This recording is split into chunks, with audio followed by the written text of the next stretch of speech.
Il reste donc 3 mois avant l'Euro en Allemagne. Les Bleus, même s'ils ont gagné hier contre le Chili 3-2, ont encore inquiété dans le contenu quelques jours après ce match face à l'Allemagne. Un rassemblement plus difficile que prévu, a admis Didier Deschamps, d'autant qu'il y a eu des blessés, des joueurs qui avaient peut-être la tête ailleurs. On y reviendra avec le cas Mbappé. On s'approche donc d'une grande compétition avec finalement peu de certitude malgré la finale de la Coupe du Monde. Alors Deschamps doit-il se réinventer d'ici à l'Euro, repartir de zéro tactiquement, retenter des choses, remettre en question certains joueurs? Appelez-nous au 32-16 pour débattre. Mais c'est l'émission d'humour ce soir ou c'est une émission sérieuse? On pose des questions. Quoi, Ah, d'accord, c'est impossible ok. qu'il se réinvente, Jérôme. Non, mais très bien, mais même sa coupe de cheveux, il n'a pas réinventé. Qu'est-ce que tu veux qu'il invente autre chose?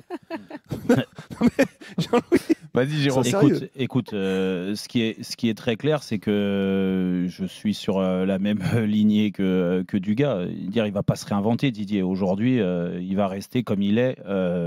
La seule chose qu'on peut dire après ce rassemblement-là, c'est qu'on a plus reculé qu'avancé. Et ça, c'est la réalité. Et que l'événement d'être à la rentrée de l'équipe de France, c'est puissant, cette phrase. ça a toujours été un événement. Je trouve qu'aujourd'hui, il n'y a plus d'événement de retrouver cette équipe de France. Et au contraire, elle est chiante à mourir. Et elle a été chiante sur le match contre l'Allemagne. Et je ne parle même pas du résultat, parce qu'à l'arrivée, même lui, il en parle, Didier Deschamps, le résultat, il est même secondaire, parce que là, tu n'as pas de points à gagner. C'est juste avoir un peu plus de certitude, même s'il n'aime pas ce mot-là, par rapport à son groupe, par rapport à son dispositif tactique, par rapport à certains joueurs quand il a des doutes à savoir s'ils vont faire l'Euro ou pas. Et je trouve que là, on a reculé sur ce rassemblement-là, parce que l'Allemagne, ça a été horrible. Hier, même si on gagne, c'est horrible.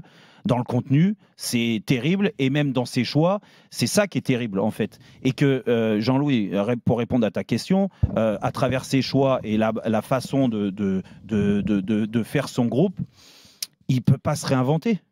Tu vois, il est dans la continuité de ce qu'il fait. C'est-à-dire que moi, il m'a fait croire, après la Coupe du Monde... Il a changé de tactique. Il m'a fait croire à la... où on a joué à 3 derrière. Il a essayé d'appuyer avec des joueurs un peu plus offensifs, mais n'empêche que moi, il y a quelque chose dans le football, et je le dis, alors peut-être pas assez, mais je me suis fait la réflexion samedi soir, et encore plus hier soir. Je me dis, mais comment tu peux aimer cette équipe de France-là avec ces milieux de terrain-là? Voilà, je ne parle même pas des autres joueurs, je parle du milieu de terrain. Prends le milieu de terrain contre l'Allemagne. Alors, même si on avait gagné, on aura été bon parce que... C'était Tchouaméni, Rabiot et Zahir Emery. D'accord. Voilà. Hier, c'est Kamavinga, Tchouaméni, Fofana. Ouais. Excuse-moi. En théorie, il y a Griezmann qui s'ajoute dans ces trois-là. Non, mais là, je te parle des deux matchs. D'accord. Donc, ces 3 milieux de terrain-là, que ça soit contre l'Allemagne ou hier, franchement, ils ne me font pas kiffer. Parce que tu le sais très bien, ils peuvent jouer dans les meilleurs clubs au monde, être des titulaires, il n'y a pas de souci. Mais moi, ce que j'aime dans les milieux de terrain, c'est la prise de risque, c'est inventer des passes, la créativité. La créativité, c'est ce qui se paye dans le football et c'est ce qui donne le spectacle. Il t'a jamais fait kiffer. Et puis tu le sais, même quand il y avait Sissoko qui jouait à droite pendant un moment, on en a eu des débats. Ça fait 12 ans qu'il est à la tête de l'équipe. On en a eu des débats. Ouais. Après, sincèrement, aujourd'hui, on peut toujours critiquer ce qu'on a vu là, parce que c'est vrai que c'était une purge. Sincèrement, je suis parti me coucher à une demi-heure de la fin. J'ai malheureusement raté les 2 derniers buts.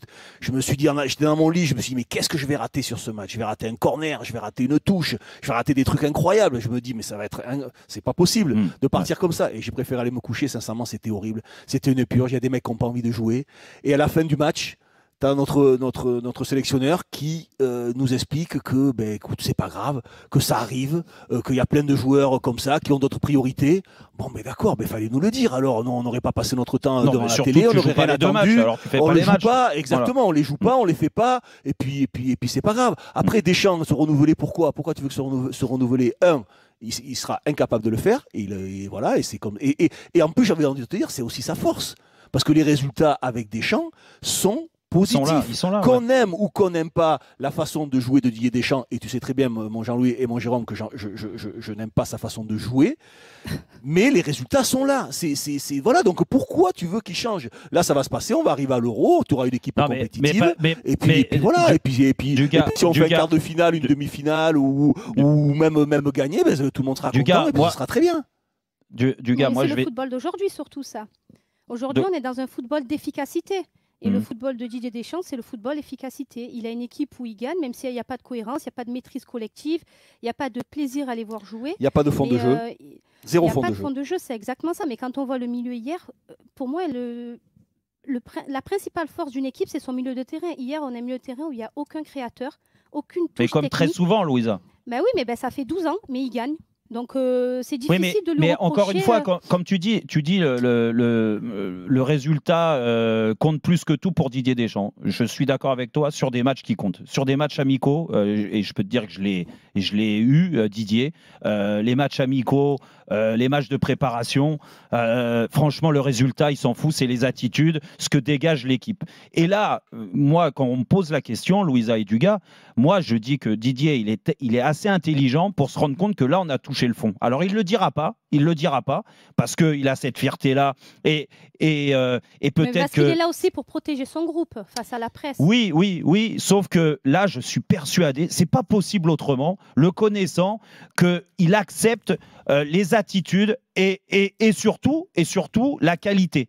Parce que je veux bien qu'ils misent, comme vous l'avez dit, sur un football avec des Golgoth, parce que c'est la réalité. Jean-Louis, on en a même parlé en amont, du moins en privé, tous les deux. Et c'est vrai que hier, tu te dis, s'il y a bien un domaine où on domine, mais putain, mais jouer des ballons aériens, on va gagner les duels. Oui. La preuve, c'est qu'on avait 100% de duels aériens gagnés hier. Waouh, magnifique. Mais franchement, le football, c'est ballon au sol. On l'a tous appris à jouer au football comme ça. Alors les Golgoth, je veux bien, mais au bout d'un moment, ça suffit. Et je suis sûr que là, il est obligé de faire l'état des lieux et de se rendre compte que s'il continue comme ça, vu qu'il mise trop sur la qualité individuelle des mecs et la performance de Mbappé ou d'autres, de Dembélé, qui font des différences, ou même Griezmann, tu vois, quand ces mecs-là sont absents, soit pour raison blessure, suspension, ou absents des débats comme Kylian Mbappé depuis 2 matchs, c'est le néant. Donc là, c'est pas possible qu'il continue comme ça. Alors qu'est-ce qu'il peut faire? Qu'est-ce qu'il peut faire? Il peut. Attention, il peut couper des têtes. Hein. Ouais. Moi, je suis persuadé qu'il y en a qui. Moi, je pense qu'il peut couper des têtes. Mais ça fait 12 ans qu'il est là, il fonctionne de la même manière, il n'y a aucune raison qu'il change. C'est vrai qu'il a une certaine fidélité quand les mecs sont dans le train. Il sait créer un groupe, il sait faire un groupe. Voilà, il va voir les mecs un peu plus déterminés que les autres. Il va choisir les bons remplaçants. Il va repartir encore avec son équipe de soldats, avec les mecs en qui il a confiance. Ça fonctionne pas. Écoute, il trouvera toujours une solution pour dire que c'est pas bien grave. Même si le jeu reste une nouvelle fois moyen. Moi, tu sais, ça fait 12 ans, mon Jérôme, que je le vois, que je le dis et que je me bats contre vents et marées, et on m'a fait le procès de dire que j'aimais pas Deschamps. Alors bien évidemment, au fur et à mesure des années, c'est devenu une question de personnes et de relations, où c'est vrai que, mais au début, je parlais de foot, de jeu, de ce qui était intéressant, de ce que je voyais, et je me faisais fracasser. Il y a que le résultat qui compte. Oui, d'accord, mais moi j'ai quand même toujours pensé, et je le pense toujours, même si c'est peut-être une erreur, pour gagner des matchs, il vaut mieux bien jouer au football. Voilà, moi je trouve qu'on a la chance, et Deschamps a une chance incroyable d'avoir une génération et voir plusieurs générations qui se sont succédées avec des joueurs incroyables, un potentiel, un vivier de joueurs incroyables. Je pense qu'on est en droit d'attendre et des résultats et de la qualité. Alors pas tout le temps, je suis pas un imbécile, voilà, mais on est quand même en droit d'attendre plus que des fulgurances de nos meilleurs joueurs. Mais Dugas, c'est quand même c'est pas beaucoup demandé quand même. C'est quand même là depuis pas mal de mois, c'est quand même une première que les 2 matchs de suite soient 2 purges comme ça. Hein. Ouais. Franchement, elle est étonnante. Ils sont très étonnants, sincèrement, ces 2 matchs, parce que il y avait tellement peu de joueurs concernés t'avais l'impression que les joueurs se faisaient chier, se faisaient suer, et n'avaient pas envie d'être là. C'est ahurissant. Louisa, t'étais sur place hier? Oui. Bon, alors, t'as constaté ce manque d'envie, T'as ressenti la même chose que nous à la télé ou... Ah, mais complètement. Il n'y a pas d'envie, il n'y a pas d'impact, il n'y a pas d'agressivité, il n'y a pas de complémentarité, de relation, de lien entre les joueurs. Il n'y avait rien de tout ça. Et au milieu de terrain, on attendait l'équipe de France sur ce match, notamment sur l'entame de match, après ce qu'ils avaient montré face à l'Allemagne. Et on a plutôt regardé le jeu offensif des Chiliens, quoi. Moi, j'ai été plus impressionnée par le jeu des Chiliens, par ce milieu. Ah oui. Côté Chili que par notre équipe de France. On était toujours en déséquilibre, ils étaient toujours en surnombre au milieu, parce que malheureusement, on le sait, Mbappé marche. Donc forcément, c'est Camavinga qui prenait ce couloir gauche. Donc au milieu, après, se retrouvaient Tchouaméni et Fofana face à 3 Chiliens. Et on connaît la grinta des Chiliens, donc non, il y avait une vraie... Non, mais même là, Louisa, quand tu me parles, et tu as raison, sur la qualité technique du milieu chilien, mais moi, où je suis désolé, c'est que c'est que le Chili est un 42e au classement FIFA. Hein. Donc 42e, hein. Donc ils sont complètement largués, hein. D'accord. Donc ce sont des bons joueurs, on l'a vu hier, quand tu leur laisses le temps, mais en fait c'est des joueurs de football. Et nous, on n'a pas de joueurs de football au milieu de terrain. Surtout, comme disait Louisa, on attendait une réaction, à la réunion, on a eu la même entame que contre l'Allemagne. En fait, moi, alors Deschamps peut-il se réinventer et après on accueille Antoine. Comment Jérôme, excuse-moi, on peut parler du match parce qu'on a tous fait le même constat, mais est-ce que le plus choquant et le plus gênant, c'est pas les déclarations d'après-match?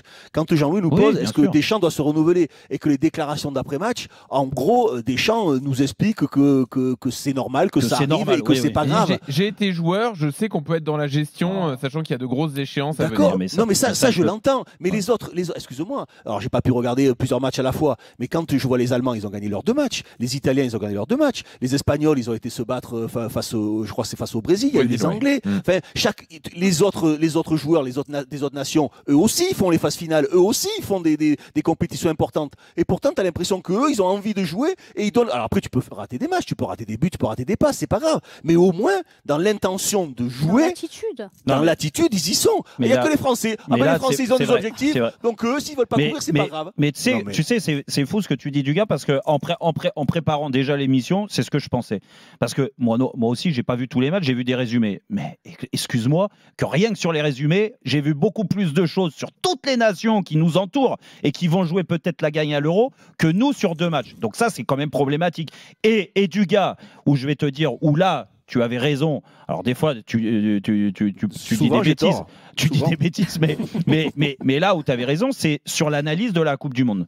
Sur la finale, comment on a analysé cette défaite.